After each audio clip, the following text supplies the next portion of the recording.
When I'm out on a gig, there's always someone that comes up during a break that wants to know how I got a certain sound or played a certain riff.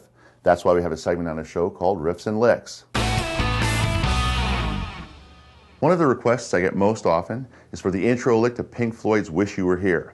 It sounds like it should be pretty simple, but when you actually break it down and look at it, there's a lot going on.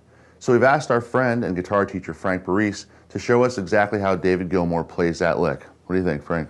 I think we can do that. It is fairly simple in terms of there aren't any really complex or tricky licks in there. It's all basic pentatonic blues-based licks.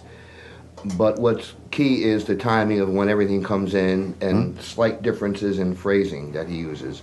The most important key to remember is everything happens after the one on the beat. So it's always going to be 3, 4, 1. Whole thing put together would be like this. 3, 4, 1.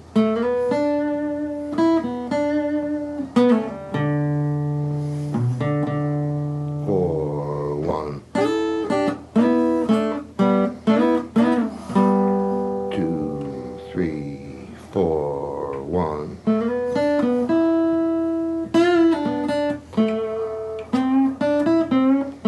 4, 1.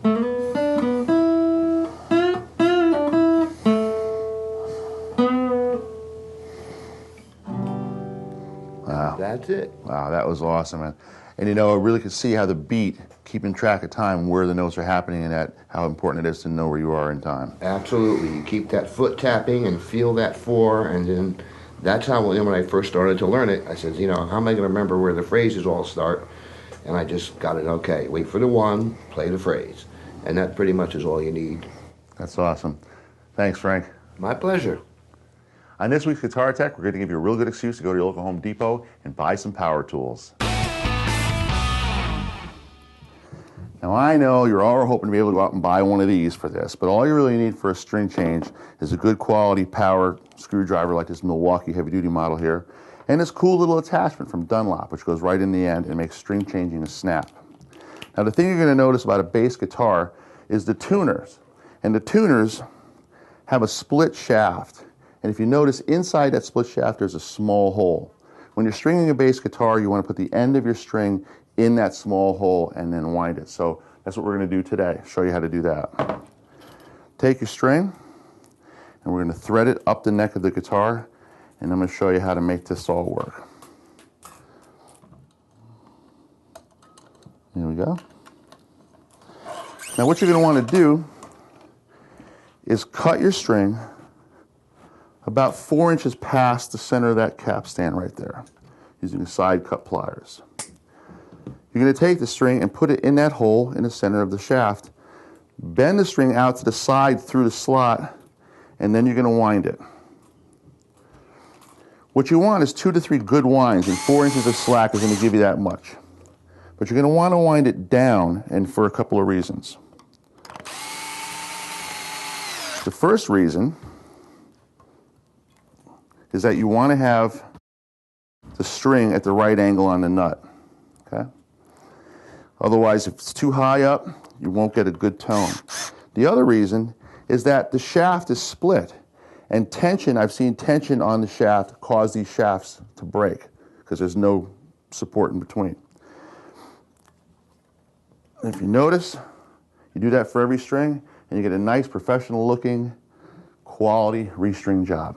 That does it for this edition of Guitar Tech. Let's go see what's in our mailbag.